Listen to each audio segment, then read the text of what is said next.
a way of life, a way of life. Islam is a way of life, a complete way. Islam solves all of its problems. Allah leaves no stone unturned. Perfect with no flaws at all are the laws of Allah. A way of life, a way of life, a way of life, a way of life. Islam is a way of life. Bismillah ar-Rahman ar-Rahim. In the name of Allah, the most merciful, the most compassionate. This is Peace TV, and we are presenting a new topic, which is very interesting for everyone, Muslims and non-Muslims alike. The topic is about our leader, or the leadership, or the future leader at our homes. And we think that we will share our ideas, but I'd like to establish some of the criteria that would help us as Muslims and would help human beings in general to have some guidelines that would help them while they are raising their kids to be future leaders. One of these criteria is very important, that we find a lot of material, a lot of literature written from the West and written from the East, and there are many scholars and many specialized people in this area of leadership, and they have something that's very beautiful. However, we would like to tell you that most of them talk about these things either from the theoretical viewpoint or from a practical viewpoint. However, as we know that these things change, they are dependent variables. They change as long as we are alive, as long as we have many human beings are interacting. However, we need some criteria that guide us which one we would take and which one we would leave, because there are many theories about leadership in the world. Therefore, while we are reading and enjoying reading these books that had been written by many authors, we would like to be very selective and to put them to test. In other words, we see which one of them would go with the Quran and the Sunnah, and therefore we all the time tell the people, particularly the Muslims, whenever you like something that you read and you think it is very good, you have to test it, to ask whether these theories really represent the Quran and the Sunnah, represent the lives of the companions or not. If not, we read them, we enjoyed them, but we put them aside. We are not going to put them in practice in our homes. I hope this criterion is very clear, and I'd like to hear from my colleagues here, from Sheikh Abdul Rahim McCarthy and from Sheikh Assim Al Hakeem, and I'd like, inshallah, them to put their experience, practical experience, and whatever they got from Islam. Well, Bismillah, alhamdulillah, wa salatu wa salam ala rasulillahi wa alihi wa sahbihi ma ihtada bihuda. In my point of view, and I hope that you share me in that, when we go through the Quran, we find one of the most favorable supplications to our hearts is رَبَّنَا هَبْ لَنَا مِنْ أَزْوَاجِنَا وَذُرِّيَّاتِنَا قُرَّةَ أَعْيُنٍ وَاجْعَلْنَا لِلْمُتَّقِينَ إِمَامًا. So we supplicate and say, oh Allah Azza wa Jal, grant us from our spouses and from our offspring those who are satisfaction to our souls, and make us leaders, make us imams to the others. So leadership is important in Islam, but we have two types of leadership in the Quran. Either a leadership that leads the person and the followers to hell, or a leadership that leads the person and the followers to Jannah, to paradise. And I believe we're seeking the latter rather than the first one. So I believe that it is important to have or to establish a methodology where we can upbring our children to be leaders. And I believe that this is an important topic because in our homes, we sometimes, well, this is an understatement, we most of the times neglect how we should bring our children up, in the sense that due to pressure of work, financial pressures, pressures, at the peer pressure. We come to the safe haven, we come to the home, and without realizing how to deal with those who are in that home. So we bring our problems with us in the home.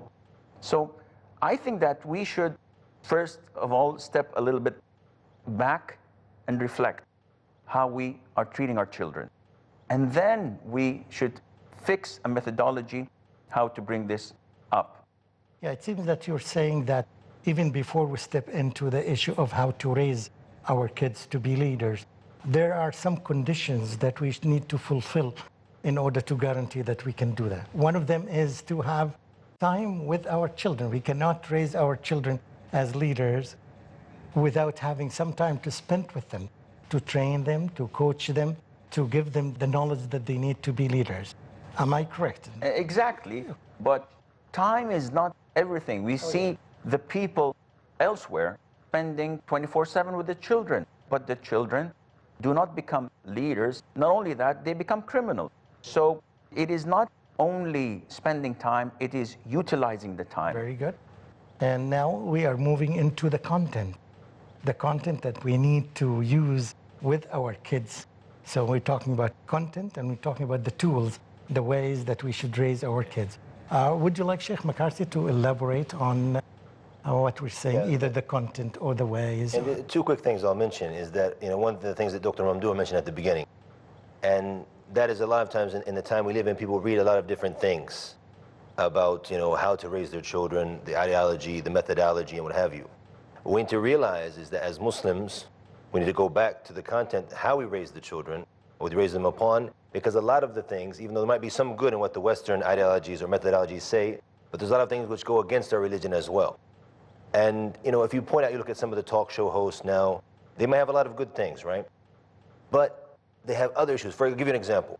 One of them was debating one time whether a girl should marry a man, and his friend was upset because she had went away to another country to live with her now husband.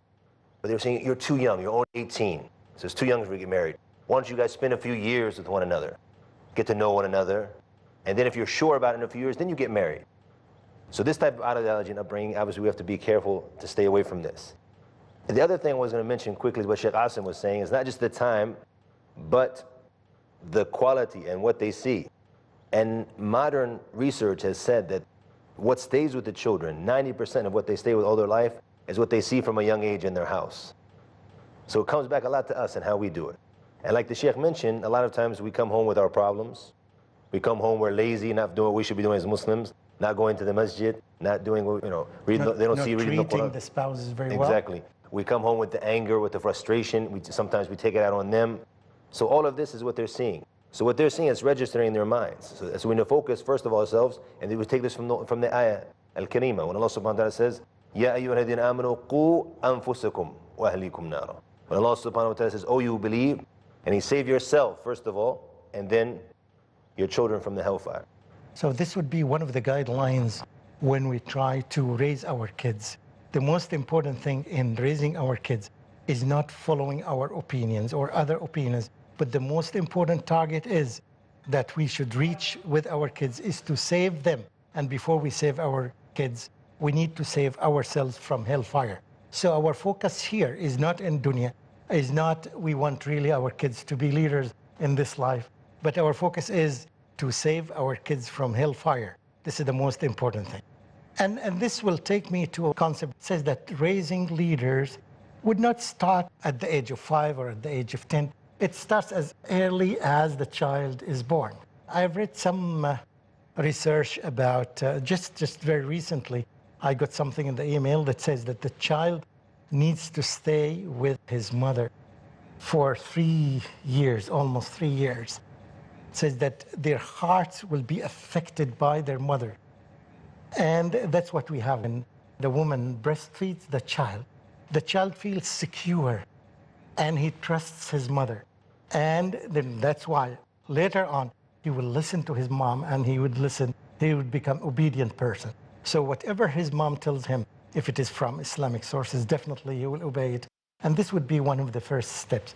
Would you like to talk about raising kids? I remember that a man came to Malik ibn Nabi one of the great thinkers of Islam. And he said, my wife is 3 months pregnant, and I'd like to bring my child in an Islamic way. Malik ibn Nabi said, you're too late.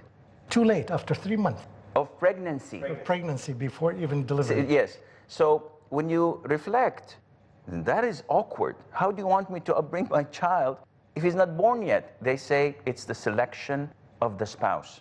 And that is why the Prophet ﷺ emphasized on selecting the pious, the righteous, the practicing woman as a wife. And he also threatened when a righteous and practicing and a man with good moral conduct proposes to your sister, to your daughter, to someone you are in charge of, that you do not reject him. Otherwise, a lot of corruption would happen in the world. So this is the nucleus of a family. And we're not definitely going to go there because it's a long process. But I think that this is one of the most important things. What you're saying, what I understood from you is that leadership does not begin when the child is born.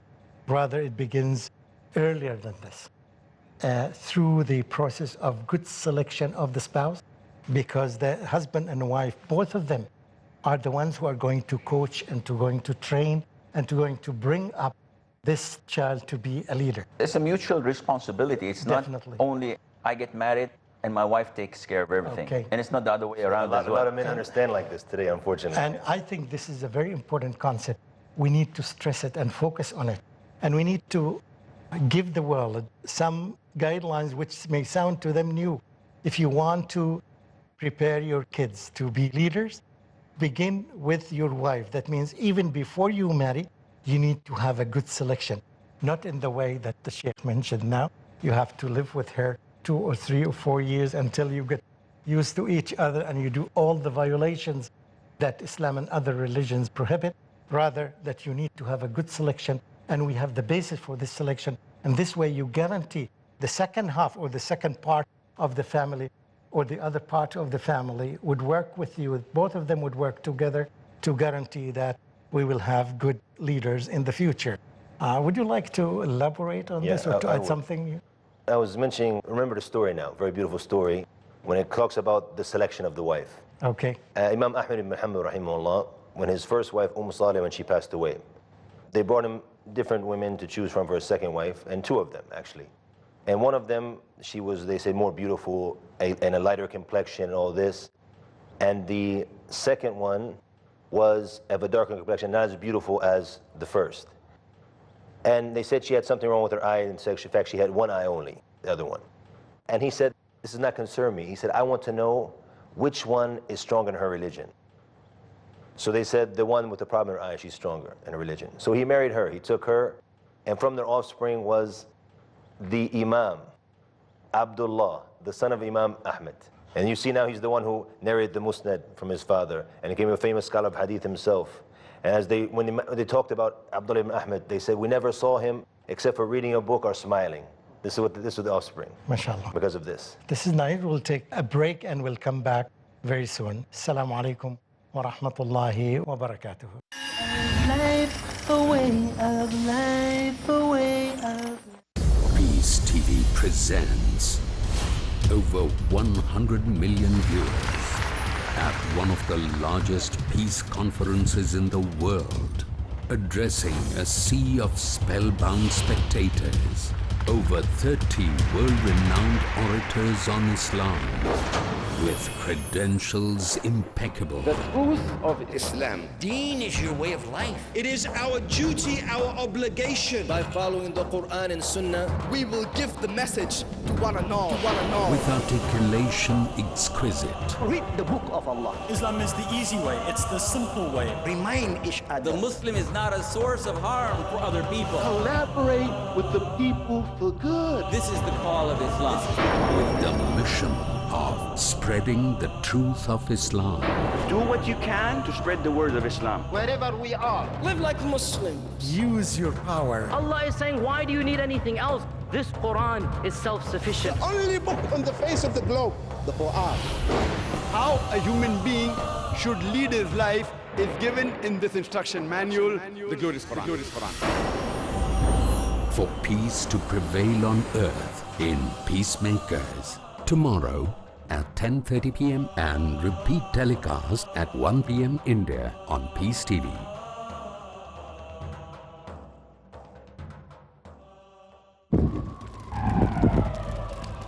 Dialogue. Discussion. Debate. Rebuttal. Conclusion. Eliminate misconceptions about religion.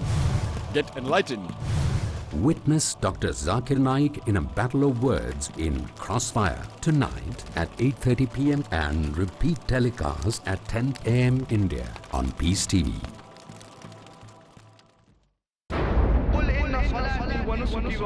Say indeed my prayers, my sacrifice, my life and my death are all for Allah, sustainer of the world. A dynamic. I challenge any human being to point out a single fundamental of Islam in youthful quest. which is against humanity as a whole. Iconic, inspiring, encouraging. Don't judge Islam based on the following. Farik Naik. Judge Islam based on the authentic sources, that is the glorious Quran and the authentic Hadith. Son of the world-famous orator on Islam and comparative religion, Dr. Zakir Naik. Allah subhanahu wa ta'ala is giving us an opportunity to do a prophet job and to earn a prophet's reward. A star above par in Teens Star. Next on Peace TV.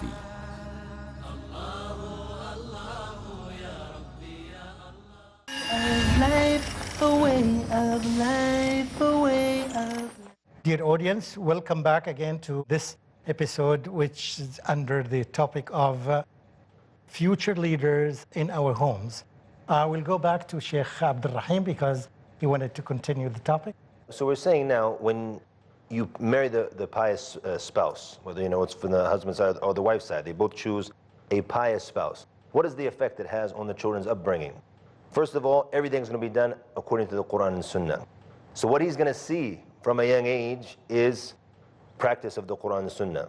He's going to see the prayer in the house from his mother. He's going to see his father going to the masjid. He's going to see the recitation of the Quran. When he will see them as role models, active role models at home. When they differ, for example, a lot of the things, and we talked, Annie, all of us have worked in education, some of us still do. And work in the field of education, you know that a lot of the problems, emotional problems the kids have is from what they see in the house. Problems between husbands and wives. How many times have you seen a student, an A student, all of a sudden he's getting D's, he's getting F's because of the fighting between his mother and father. But if each one believes his goal is to please Allah, to follow the sunnah of Rasulullah sallallahu alaihi wasallam, and the steps of the Prophet sallallahu alaihi wasallam. Exactly. So what's going to happen when they differ? So we are eliminating all. Exactly. So even when they differ, everybody's going to differ. The Prophet had differences with his wives. There's going to be differences, but it's how you deal with it. So when they start to deal with it, it's going to have also a very positive upbringing. Now we talked briefly about the environment or the atmosphere at home and how important it is. Now let's move to the issue of what type of leadership we're talking about. Leadership, financial leadership, leadership of a country, leadership of an organization. What type of leadership that we're looking for, we're talking about as Muslims? Well, as Muslims, it is not correct, as some Muslims think. I'm afraid that they may have this misconception while listening to us that an ideal home, an ideal family is in accordance with the Quran and Sunnah, that is it. Well, it is far, far greater and wider scope, because Quran and Sunnah does not mean only prayer, fasting, and full stop. It is suicidal to only think of it this way, because people would crack and explode. The Prophet ﷺ told us, and this is part of the Sunnah, how to worship Allah Azza wa Jal and how to have an hour of recreation. Okay. So our point of view is holistic. You have to look at it as a package deal. We want our leaders in all aspects, not only in the Quran and Sunnah, and then they are unable to build a car or an aircraft. But we don't want them at the same time to be scientists or even go to the moon without knowing how to pray. So it's a full package. A balance. It's a balance and a full package. So, and of course, not all, we cannot clone them. Some would be masters in their field, others would be professionals, others would be scholars, but as a whole, they're balanced. Going back to the concept of recreation and you give your kids some time to play and enjoy their life, I remember one of the sayings of the Sahaba Radwanullah alayhim said that لَاعِبُوهُمْ سَبْعًا. The companions. The companions. They are talking about their kids. Yes, you play with them for 7 years. That means give them the maximum time to play with them because kids love playing. If they don't play at the early years, they are not kids. And this has to be unconditional. Of course. Unconditional love. Yes. Unconditional love. So not only just let them play, but as we mentioned that we need to stay with them. No, we need to play with them. So because in playing, they see the other face of the father who is always saying, do this and don't do this. So they see us in real life, in real situations. So they learn from us in different contexts, in different scenarios. So they are equipped with tools and experience to continue their life. The Prophet used to do this. Yes. Oh, yes. For example, he used to allow Al-Hasan and Hussein to mount him. Oh, exactly. And he would be their ride. And even in his prayer. Yeah. This is extremely strange to us nowadays that a leader, that a sheikh, that a scholar does this with his grandchildren. And that is why when one of the nomads, one of the Arab, was with the Prophet and the Prophet was kissing his grandson, and he says, you do this as a prophet?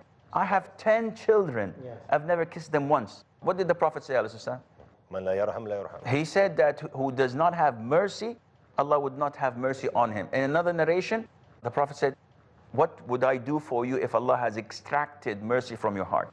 If I continue the context that I was saying that لَعِبُوهُمْ سَبْعًا, play with them for 7 years, then the second 7 years, start disciplining them, telling them this is right and this needs to be done this way. And the last 3/3 of it is for the last 7 years is about, yes, take them as your friends. And then after that, leave them alone. They will be responsible people. They will be good leaders. They'll be what you expect. Omar mentioned something like this, radiallahu anh, about when you're with your family or outside to be serious.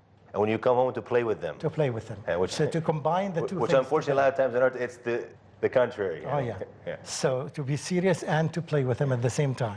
Yes, so now if we're talking really about these leadership, but what kind of leadership? If somebody asks us, what is the quality that you think a leader would have that perhaps other average people doesn't have? Would it be the ability of a leader to change the mindset of people? Would it be to think of ways of benefiting humanity as a whole? What do you think the focus that we should? Well, I believe that a leader has to lead in his profession.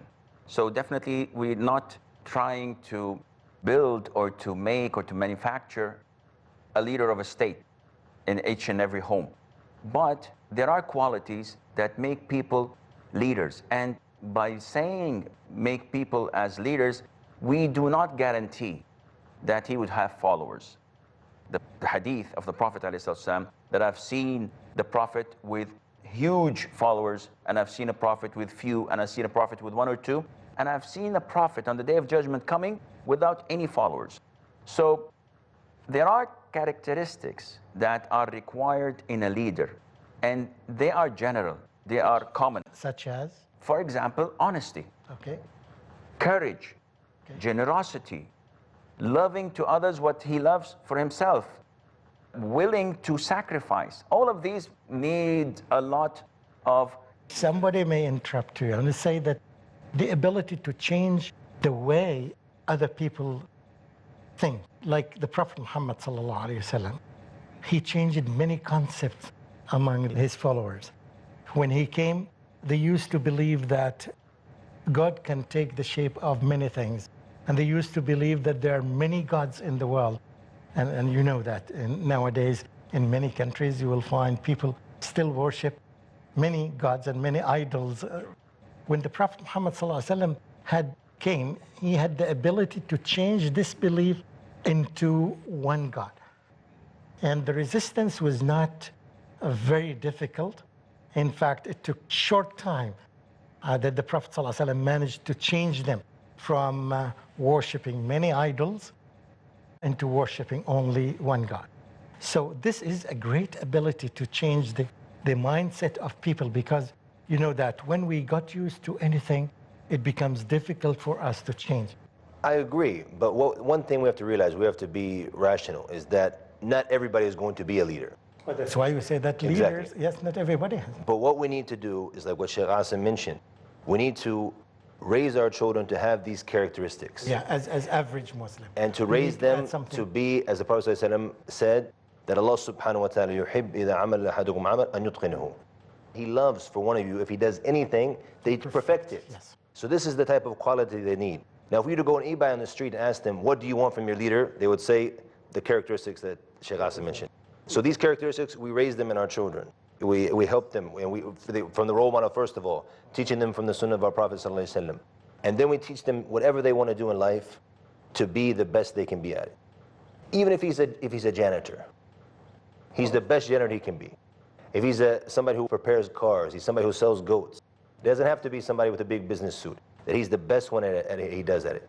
And then leaders, and what do we mean by leaders? He leads in that role, whatever he does in the life. He doesn't necessarily have to be like a government leader in the Congress, the head of a university. Even in a small role, he can be a leader in that role. That's what we have to realize. Thank you, Sheikh Hakeem, and thank you, Abu Asim. And we hope, inshallah, to have other opportunities to continue. Wassalamu alaikum wa rahmatullahi wa barakatuh. A way of life.